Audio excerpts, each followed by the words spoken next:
Welcome to our latest public health conversation starter. My name is Sandro Galea. I serve as Dean of the Boston University School of Public Health. This is a series of discussions we're having with thinkers who provide a critical perspective on the work of public health. Today, I have the privilege of welcoming Neil Gong. Dr. Gong is Assistant Professor of Sociology at the University of California, San Diego, where he studies psychiatric services, homelessness, and how communities seek to maintain social order. He's published academic work in journals like American Sociological Review, Theory in Society, and Social Problems, and he's got a range of public scholarship featured in outlets like the Washington Post, the Atlantic, LA Review of Books, etc.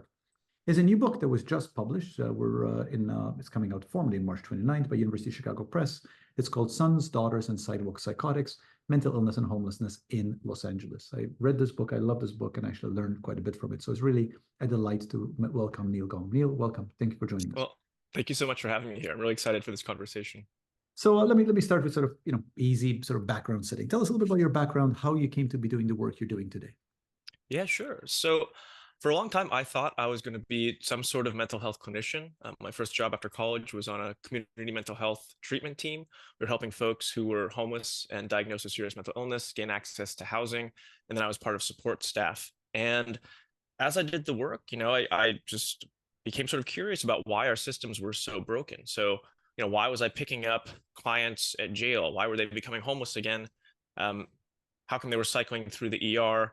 What was wrong with all of these systems? And, as I talked to some of my colleagues who were psychiatrists, psychologists, social workers, nurses, they'd say, well, we need to kind of help people in the moment, but maybe what you should actually do is become perhaps a sociologist. And so some actually pointed me in the direction of maybe I should be working on these types of systems. So then eventually, I went to UCLA for my graduate school, and I ended up doing this comparison in this book of services for rich people and services for poor people. And LA is kind of this city of extremes. On the one hand, we have the infamous Skid Row, lots of homeless folks, social services on every corner, homeless encampments, and then across town, you have private services in West LA and Malibu, where privileged people go for their mental health and addiction services. So just even within one city, I had these striking contrasts to look at.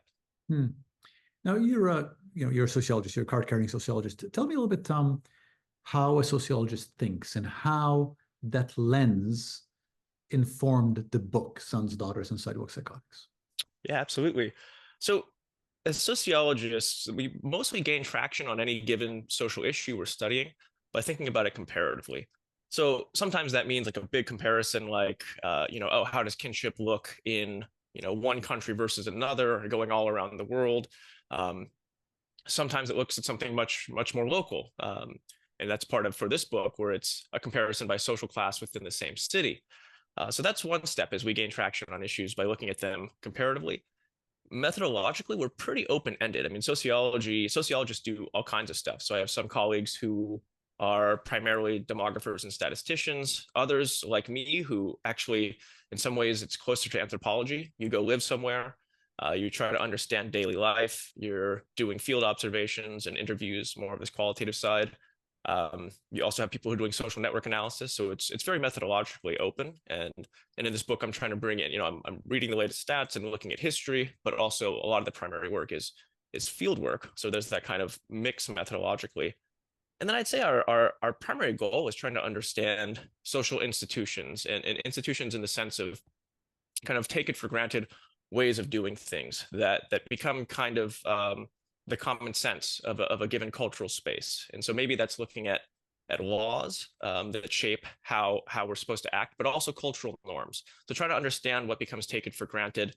And then in this book, what I became really interested in was, what was taken for granted as the way we do psychiatric treatment for poor people with serious mental illness versus wealthy people. Because again, it's a local comparison, but you can have these kind of striking contrasts even within a given city or county. And the sort of conceit of the book is that by looking at these different kinds of care, we better understand each through the comparison. Now, the book is about homelessness, but particularly through the lens of mental illness. But let me focus on homelessness for a second. We've had a number of public health conversations about the sort of the unhoused at our school, and I feel like it's one of those problems that continues to get worse despite good people trying to do good things about it year after year after year. was wondering if you can comment on that from your perspective. Why does it feel, I feel like we make all these efforts and it's like raking water, like we can't quite get a handle on the problem of homelessness in the country. Yeah. I mean, so one thing to think about is just that there's so many different reasons that people end up on the street or end up homeless. I mean, the primary big one is it's primarily a housing issue. So, I'm thinking about places like California, or Boston or New York City, so very expensive urban areas where we've had population growth but not adequate increases in housing supply, right? So there's so many different factors. So there's factors there around the way that we've constrained our housing supply in some of these areas, the NIMBYism, the not in my backyard, people trying to prevent the construction of affordable housing. So there's that component, which is very complex, but then we also have these components that are more in terms of individual vulnerabilities to it. So some of that has to do, like that I address in the book, under some circumstances, psychiatric difficulties and addiction. But I think, the fact that it's getting worse, like in San Diego, actually, there was kind of this astonishing headline that service providers were helping people find housing, but for every 10 that found housing, 13 were becoming homeless. So in some sense, it's not necessarily that our providers aren't doing a good job or that people aren't coming up with solutions, but the rate at which people are becoming unhoused is so high that it looks as though we're moving backwards, and in that sense we are. So it's enormously complex. Let me, here's a quote from something that you said, which is, you have this quote about the challenge of addressing social problems. Quote, "We give people civil liberties without giving them resources." And which I felt like is a bit of a theme throughout your book. Can you just unpack that a bit? Talk us through that a little bit. Yeah, sure. So the historical example that I work through in the book, but then get to contemporary ones, is the history of psychiatric deinstitutionalization. So when in the United States, we go from a large state hospital system where in some cases people are being held against their will for decades. We go from that to a system where we have a system of community care that doesn't actually ever get built up as it's supposed to. So we close the hospitals and we don't really replace it with anything. And so one aspect of closing the hospitals was that people's rights were being violated. Again, they were being held sometimes for decades, without due process, often in terrible conditions. And so you had this very interesting kind of coalition where you had left-leaning civil libertarian activists who were saying we need to give patients rights to live outside. And then you had, on the other hand, fiscal conservatives who said, "Oh, that's great. If we close these hospitals, we can save some money." And so those two impulses they seem like they shouldn't go together because one seems to be coming from the left and the other from the right, but they actually come together quite often. So in this example, we give people the right to leave the hospital, but we don't give them any right to voluntary outpatient services, even when they're requesting them. We start to see this, and I think it's resonant too with a lot of the critiques of mass incarceration in the United States over the last 20 years, where some places have begun to do things like partially decriminalize drugs, turn to more of a harm reduction model. In California, we have an example like this with Proposition 47, where we essentially turned possession of methamphetamine and heroin into a misdemeanor. And in some cities, police are not prioritizing arresting people over this. The idea was that was supposed to also come with a big investment in addiction services, but the latter part didn't happen. So kind of like with psychiatric deinstitutionalization, where we let people out of the oppressive asylums, but didn't build the high quality community resources, we did it again. We released some prisoners on drug charges. We stopped arresting some people, but we never actually gave them that help. And this is, just to give you one more example, it's something we've been doing with homelessness on the West Coast. There's a court decision, Martin v. Boise from the Ninth Circuit, that says if you can't offer people shelter, you're not supposed to criminalize them, arrest them, sweep their encampments. Cities say, well, we don't have those resources, but we'll sort of give people their quote unquote right to be outside and avoid a certain amount of police harassment. It's much harder, of course, to get the resources to properly house people, to give them proper medical care. So the compromise we've ended up with is to, in some cases, take away the harsh policing element, give people their civil liberties, but without giving them those resources, all those civil liberties amount to is a quote unquote right to be homeless, to possess drugs, or to be psychotic. That's really interesting. Let me just switch tacks for a second and talk a little bit about inequality, because one of the themes in your book is about the different experiences of mental illness among people with and without resources. And I'll read another sentence from my book, which is my second contention, is that these unequal visions of recovery can lead to surprising differences in the meaning of client choice, namely an unexpected freedom for poor patients and constraint for the privileged. Can you talk a little bit about that? Talk a little bit about that sentence, but actually the larger question of how privilege, status, assets shapes the experience of mental illness for people in American cities today. Sure, sure. So, since deinstitutionalization, there has been at least a rhetorical emphasis on securing client choice, that patients should have the ability to sort of have input on their treatment plans, to potentially refuse psychiatric medications, especially those with very serious side effects, these kinds of things. But it ends up manifesting in what I see as these very different kinds of ways for the poor versus the rich. So for poor patients, in many cases, it ends up being this kind of libertarian freedom, in the sense of, well, you have rights to do whatever. And so the approach, I mean, let me take a step back. There's a lot of forms of what are considered progressive public health and mental health care that have sort of ended up dovetailing with a kind of austerity mindset. So if we think of something like the housing first model, the idea is that we get people into housing immediately, and then all services are voluntary after that. It's a kind of harm reduction approach. The thing that's been interesting for me to see is that this is what, poorer, in some cases formerly homeless clients are getting access to through, say, public services in downtown LA and in a lot of cities, is a version of housing first. And once inside, because the goal was to get them housed, then from there, they're kind of left to do whatever. There's often not enough staff to check up on them or to provide intensive therapeutic services. So people are left to their own devices. One could take a kind of civil libertarian approach and say, oh, well, then their rights are being respected. Another way of looking at it is that they've kind of been abandoned there in this new housing. And then if we switch and we look at treatment for the well-off, you find this kind of irony, which is I would meet adult patients who are in intensive psychiatric services who, on the one hand, are lucky enough that perhaps their family can afford to pay for private care, pay for out-of-pocket things that insurers won't cover. They're getting lots of attention, but they can feel quite micromanaged. They can feel sort of oppressed by their family's attempts to fix them. So it's this funny way in which the poor person is quote unquote free because there aren't that many services to begin with. And so no one's trying to force medication on you. No one's trying to make you behave in a quote unquote kind of proper way. Whereas for these more privileged adults, because of the family kind of surveillance and the family's wishes and the fact that there's simply more treatment provision, they can come to feel kind of oppressed by what we would think normally is a privilege to have all of this access to care. You raise these questions and they're so interesting. The question and I very much appreciate raising. Let me stick on the civil libertarian thread for a second and to ask about something else that I feel like is such a difficult question in the context of providing services for mental illness, which is deinstitutionalization. So here's a from page 42. With hindsight, the triumph of deinstitutionalization looks more like a tragic irony. An unlikely coalition of civil libertarian liberals and fiscal conservatives pushed for the destruction of an abusive and neglected system that had nonetheless housed, fed, and organized the lives of over 500,000 people. I thought it was really perfectly captured.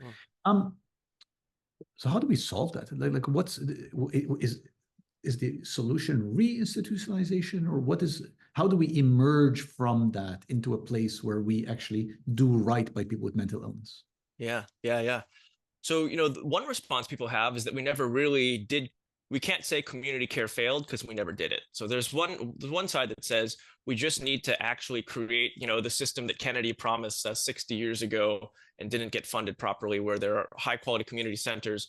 Everyone has access to good housing, safe housing, primary care, and, drug rehab on demand. So one position is just to say, like, we need to finally actually build up the community system. And on the one hand, I would absolutely be behind that. I think there is also, going to be some group of people who probably need long-term inpatient care, or it might be that they come out of acute care, but there's still some sort of, perhaps it might have to be locked, at least for a time. And so I think, there are reasons, very legitimate reasons why a lot of patients' rights activists are very scared of any talk of bringing back that type of residential or asylum-based care. I think that we have to, on the one hand, we can acknowledge that it's a huge danger, but also acknowledge that for some group of people, it might truly provide asylum in the actual sense of the word, a safe haven. And so one of the things I've been writing about with some collaborators is, getting away from the yes versus no question around coercive treatment, court-ordered care, or asylums. We really have to be talking about quality. We really need to talk about, how do you implement this? Can it be done well? And if so, how? And so one of the arguments that I've been making with these collaborators is we actually have to center the perspectives of peer workers, people who have been through these systems themselves, people who are diagnosed with serious mental illness, who may have been on a guardianship or may have been hospitalized against their will. And then for the small amount of people who we may still need something like this for, say we've even created this beautiful community system, and there's still a handful of people where we're going to need to hold them long term. Can we use the input of people who have been through these systems to make them better? So just like, a quick example would be something like an architect who himself has been put on a psychiatric hold and had a terrible experience, but has ideas like, oh, well, could we redesign this space so that it's less intimidating? Things like this. So really talking about quality, because I think the moral calculus of putting people into forced treatment, it changes depending on the quality of that care. There will always be moral and ethical dilemmas, of course, but implementation and quality of care really needs to be at the top of the discussion. I think the sentence you just said now, which is the moral calculus of forcing people into care depends a lot on the quality of that care, is a really interesting sentence in and of itself. Thank you. I'm going to read you one more thing that from the book, which is, here's a quote. You said, "What kinds of futures should people in psychic distress reasonably expect? How do we define independence and choice when a person makes seemingly irrational decisions? And what should we do if our answers differ when it comes to strangers on the sidewalk, our loved ones, or ourselves?" I was wondering if you can tell me how we even start to answer those very good and very difficult. Yeah, I mean, I think the first thing, and with that last part, and it ties to the title of the book, Sons, Daughters, and Sidewalk Psychotics, is really recognizing that, yeah, every person you run into the street is somebody. They're a human, of course, and they're somebody's loved one in addition. And I think a lot of us, we have these two very different experiences around serious mental illness, which is, somebody you see on the street who perhaps you feel bad for, or perhaps they frightened you. Either way, they're sort of an abstraction. They're what I here call the sidewalk psychotic. On the other hand, a lot of us have an experience of around serious psychiatric disability with somebody we love, whether it's a relative, a best friend from childhood who dropped off the face of the earth, or ourselves in crisis. And it's so easy to just paint people as an abstraction, as a problem, but then remembering that in fact this could be us, or it could be our relative, is at least beginning to start shifting this. And with these questions I pose about what kind of lives do we think people deserve, so much of it, yeah, it does hinge on whether we recognize this person as a fellow community member and or a potential someone who could be from our family, right? Like the future we imagine for somebody who's our loved one is an actual future, as opposed to the way we approach somebody who's a public social problem, where we're just trying to, what's the fastest way we can move them out of the way? And so that's at least a beginning, I hope. Let me ask you a slightly different. I have two more questions for you, but this my penultimate question is a slightly different question, if you don't mind. It's not exactly about the book. It's about some of your teaching, which is some of it's available online. So you have this really interesting class called "Defund Police and Prisons?"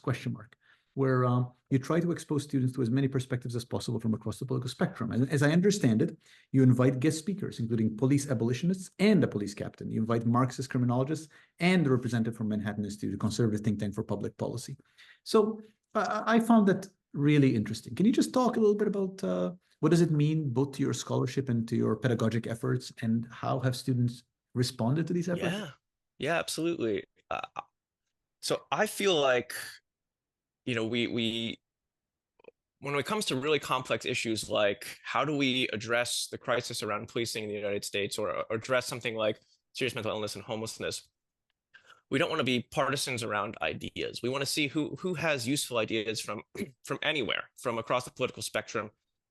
And there are people I won't platform in my classes, people who are bad faith actors who are going to come and denigrate others or be cruel or are not actually trying to solve social problems. But I primarily have a more kind of left-leaning perspective, but I think it's very important to bring people from other perspectives, so both so that students can get a sense of the range, but I also know that I'm always myself learning new things, and so for my scholarship, it's actually been incredibly useful to run ideas by some of these folks I've gotten to know who I've invited to my class. Someone, perhaps from something like the Manhattan Institute, a more right-leaning public policy kind of perspective, and actually see if I can get them on board, if I can convince them, while sort of still sticking close to my beliefs, it might be actually something that becomes more politically viable, because it can convince people from across the spectrum. I would say for students, it's been interesting. I had a few come up to me at the end of class or email me saying how much they appreciated it. A lot of them came into that class in particular thinking it was going to be a class on learning how do we defund the police and reallocate resources, and we certainly heard from people who had that perspective. But they said it was also really useful for them to hear from others who disagreed, and that it both opened their mind in some cases and then also forced them to sharpen their own ideas, so that if they have a debate about this in the future, they feel more prepared. There's so much in your answer to even ask you more questions about. A couple of things you said, if I may reflect. Number one is something which I've always liked, is ideas are not responsible for the people who believe in them, and we should be open to ideas regardless of where they come from. And then the other point is, you very quickly articulated, who should not be platformed. And we have in our discussions here at the school talked about not platforming people who are a danger to others, but also people who use non-rebuttable language and people who deny others' humanity, which I think echoes the people you don't platform. But then actually being open to platforming people with very different perspectives, and with those exceptions in mind. We could talk for hours, but I'm going to ask you one last question. So, what gives you hope? Well,